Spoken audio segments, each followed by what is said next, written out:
Hello everyone, welcome to acad help. I hope आप सब बढ़िया होंगे। तो अगर आप किसी भी competitive exam like JEE, CUET या फिर बोर्ड एग्जाम की तैयारी कर रहे हैं तो ये चैनल आपके लिए बहुत हेल्पफुल होने वाला है।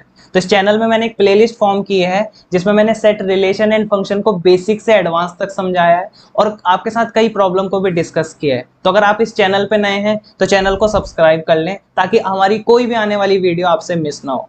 तो चलिए इस वीडियो की शुरुआत करते हैं। तो यार जो वर्ड है सेट, ये आपने कई बार सुना होगा, लाइक सोफा सेट, किताबों का सेट, रियल नंबर का सेट, या फिर अपने दोस्त को तो कई बार कहा ही होगा यार तो आज सेट लग रहा है। तो रियल वर्ल्ड में यूज होने वाला वर्ड सेट और मैथमेटिक्स में यूज होने वाला वर्ड सेट, क्या ये दोनों डिफरेंट है या फिर दोनों सेम है? इसे समझते हैं इसकी डेफिनेशन से और इसके एग्जांपल से। तो बेसिकली जो सेट होता है वो कलेक्शन ऑफ ऑब्जेक्ट होता है। अगर मैं नेचुरल नंबर के सेट की बात करूं तो नेचुरल नंबर क्या होते हैं हमारे 1 2 3 4 अप टू द इन्फिनिटी, जिन्हें हम काउंटिंग नंबर के नाम से भी जानते हैं। तो यहाँ पे क्या हुआ, बहुत सारे ऑब्जेक्ट थे, उन सबका हमने कलेक्शन किया और वो सब एक प्रॉपर्टी को शो कर रहे हैं कि वो नेचुरल नंबर हैं। तो हम बोल सकते हैं यहाँ पे कि एक हमने नेचुरल नंबर का सेट फॉर्म कर दिया। ओके, अब इसे और डीप में समझने के लिए इसका एक और एग्जांपल समझाता हूं मैं आपको। अगर मैं आपसे कहूं कि आपको स्पोर्ट्स के किसी 3 बेस्ट स्पोर्ट्स पर्सन का सिलेक्शन करना है, तो शायद अगर आपको फुटबॉल पसंद है तो आप इन 3 प्लेयर का चयन कर सकते हैं। लेकिन अगर अब मेरे से कोई बोले कि आपको 3 बेस्ट स्पोर्ट्स पर्सन का सिलेक्शन करना है, तो क्योंकि मुझे तो क्रिकेट पसंद है तो मैं तो इन 3 प्लेयर का सिलेक्शन करूं। और अगर मैं किसी और से क्वेश्चन पूछूं तो शायद वो कुछ और कहे। ओके, लेकिन अगर मैं आपको एक और चीज पूछूं कि अगर मैं आपको बोलूं कि आपको इंग्लिश अल्फाबेट के वोवल्स का सिलेक्शन करना है, तो आप बोलोगे इंग्लिश अल्फाबेट में वोवल्स वो होते हैं ए ई आई ओ और यू। ओके, और यही क्वेश्चन अगर मेरे से कोई पूछे कि इंग्लिश अल्फाबेट में आपको वोवल का सिलेक्शन करना है, तो मैं बोलूंगा ए ई आई ओ और यू। और शायद किसी और से पूछूं तो वो भी कहे ए ई आई ओ और यू। ओके, तो यहाँ पे इन दो एग्जाम्पल में आपने एक चीज इसमें अंतर पाया होगा कि जो सेकंड वाला एग्जाम्पल था वो आपके लिए भी वही था, मेरे लिए भी वही था और किसी और के लिए भी वही था। तो इसे हम बोलते हैं यूनिवर्सली एक्सेप्टेड, यानी कि वो आपने भी वही चीज एक्सेप्ट की, मैंने भी वही और किसी और ने भी वही। लेकिन पहले वाले एग्जाम्पल में क्या हुआ, मैंने आपसे पूछा आपने कुछ और कहा, मैंने अपने आप से पूछा मैंने कुछ और कहा और किसी और ने कुछ और कहा। तो इन दोनों एग्जाम्पल से एक अंतर स्पष्ट हो चुका है कि सेट के अंदर हमें उन्हीं चीजों को लेना है जो यूनिवर्सली एक्सेप्टेड हो या दूसरे शब्दों में वेल डिफाइंड हो, वो सबके लिए वही डिफाइंड हो। ओके, वोवल्स का सेट आपके लिए भी वही है, मेरे लिए भी वही है, किसी और के लिए भी वही है। एक और एग्जांपल लेते हैं। अगर मैं आपको बोलूं कि आपको क्लास 12th में एनसीईआरटी की बुक्स का सेट बनाना है, ओके, तो आप एनसीईआरटी में क्या क्या सिलेक्ट कर सकते हो?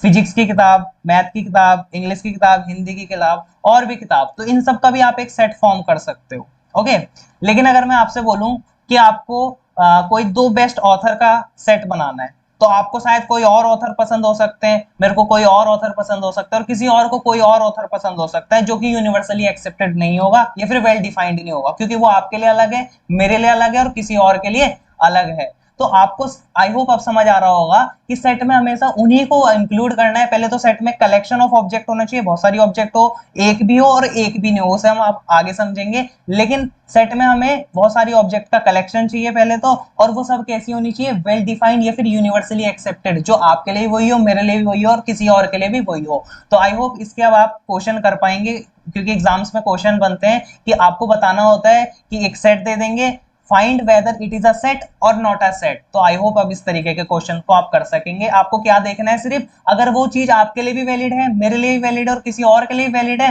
तो वो सेट के अंदर लाई करती है, यानी वो यूनिवर्सली एक्सेप्टेड है या फिर वेल डिफाइंड है। लेकिन अगर ऐसा नहीं होता है तो फिर वो सेट के अंदर इंक्लूड नहीं होगा। आई होप आपको समझ आ गया। तो चलिए अभी तक जो हमने सीखा है उसे अब हम अप्लाई करके देखते हैं। तो अप्लाई करने के लिए मैंने आपके लिए 2 क्वेश्चन सेलेक्ट किए हैं। सब पहला क्वेश्चन कह रहा है कि tell whether the solution of the equation x square minus 4x plus 4 equal to 0 will form set और नॉट। आपको ये बताना है कि ये जो क्वाड्रेटिक इक्वेशन है इसके जब आप सॉल्यूशन सेट निकालोगे तो वो सेट होंगे या नहीं होंगे। तो सबसे पहले जब कभी भी हमारे पास कोई भी एक क्वाड्रेटिक इक्वेशन दी जाती है, जैसे कि यहाँ पे दिया है आपको x square minus 4x plus 4 is equal to 0। Okay, इसके मैं क्या करता हूँ, रूट निकालने की ट्राई करता हूँ। तो जूनियर क्लासेस में आपने कई बार पढ़ा होगा कि जब कभी भी हम पे कोई क्वाड्रेटिक इक्वेशन दी जाती है, उसे क्या अगर हमने रूट्स फाइंड करने हैं तो उसके बहुत सारे मेथड होते हैं, जिसमें से एक मेथड होता है splitting the middle term. Okay, completing the square method, बहुत सारे मेथड होते हैं। तो यहाँ पे स्प्लिटिंग द मिडल टर्म अगर मैं लगाऊं तो यहाँ पे आप आसानी से बता सकते हैं एक्स स्क्वायर माइनस 2x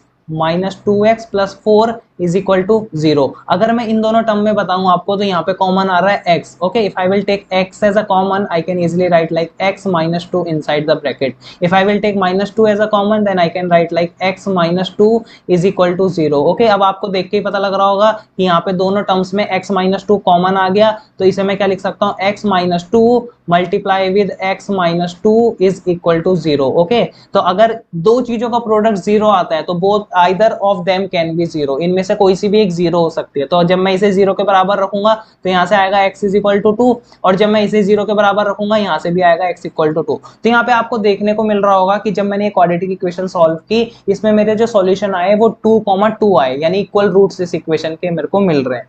तो अब आपको कैसे सोचना है, किस तरीके से टैकल करना है कि ये सेट होगा या नहीं होगा। तो अगर यही प्रॉब्लम आप सॉल्व करते, आप भी इसके यही रूट निकालते, मैं करता तो मैं भी यही निकालता, या कोई और करता तो वो भी यही रूट निकालता, तो ये यूनिवर्सली एक्सेप्टेड है। और ऑब्जेक्ट का कलेक्शन तो है, यहाँ पे 2,2 मेरे पे ऑब्जेक्ट है जिनका मैंने कलेक्शन भी फॉर्म कर लिया है, तो ये एक सेट है। अब मैं दूसरे एग्जांपल पे लेके चलता हूँ। सबसे पहले सेकंड एग्जांपल क्या है, consider the set of a triangle with a side 3 centimetre, 4 centimetre, 8 centimetre. Is this a set और नॉट। ओके, आपको ये बताना है कि अगर आपके पास कोई भी एक ट्राइंगल है जिसकी साइड 3 सेंटीमीटर है, 4 सेंटीमीटर और 8 सेंटीमीटर, तो इसके कितने ट्राइंगल आपके बन सकते हैं। तो पहले मैं ट्राइंगल स्टार्ट करने से पहले, क्वेश्चन स्टार्ट करने से पहले ट्राइंगल की बेसिक प्रॉपर्टी बता देता हूं कि if I have a triangle with a side A B and C, if I have a triangle with a side A B and C, then the sum of any two side, if I will consider two sides A and B, then their sum must be greater than C। okay, तो कोई भी दो साइडों का जो सम होगा वो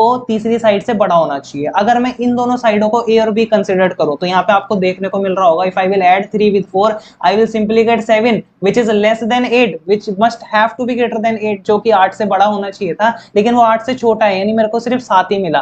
तो it is not possible for me to construct a triangle with a side 3 centimetre, 4 centimetre, 8 centimetre. So क्या मैं बोल सकता हूं कि मेरे को जो सेट होगा वो एम्प्टी सेट मिलेगा, यानी मैं कोई भी ट्रायंगल फॉर्म कर ही नहीं सकता, क्योंकि ट्रायंगल की बेसिक डेफिनेशन क्या कहती है कि जब कभी भी आपको कोई भी ट्रायंगल फॉर्म करना है तो उसकी दो साइडों का सम तीसरी साइड से बड़ा होना चाहिए, लेकिन यहाँ पे तो ऐसा हो ही नहीं रहा है। तो अगर मैं ये आपसे पूछूं तो आप भी बोलोगे यार ये तो ट्रायंगल बन नहीं रहा, मैं बोलूं तो मेरे से भी नहीं बन रहा, किसी और से भी ये ट्रायंगल नहीं बनेगा। तो यहाँ पे एक सेट बन रहा है जो एम्प्टी सेट है। बहुत तरीके के सेट होते हैं, हम इसे आगे पढ़ेंगे, empty set, finite set, infinite set. पर अभी तक आपको ये समझना है कि अगर उसके अंदर एक भी एलिमेंट ना है तो वो एम्प्टी सेट होगा, और अगर वो एम्प्टी सेट होगा तो उसे हम बोलेंगे कि ये एक सेट होगा। आई होप आपको यहाँ तक समझ आया होगा। बेसिकली अब मैं इसे कंक्लूड कर लेता हूँ। हमेशा कैसे आपको समझना है कि अगर आप पे कलेक्शन ऑफ ऑब्जेक्ट है और वो यूनिवर्सली एक्सेप्टेड है या फिर वेल डिफाइंड है तो वो सेट होंगी, और अगर ऐसा नहीं है तो नहीं होंगे। आपको कैसे सोचना है कि आपने वो चीज, अगर आपके लिए भी वही आप भी अगर उसे एक्सेप्ट कर रहे हो, मैं भी उसे एक्सेप्ट कर रहा हूं, या कोई और भी एक्सेप्ट कर रहा है, तो वो क्या होगी, सेट के अंदर लाई करेंगे। आई होप आपको यहां तक समझ आया होगा,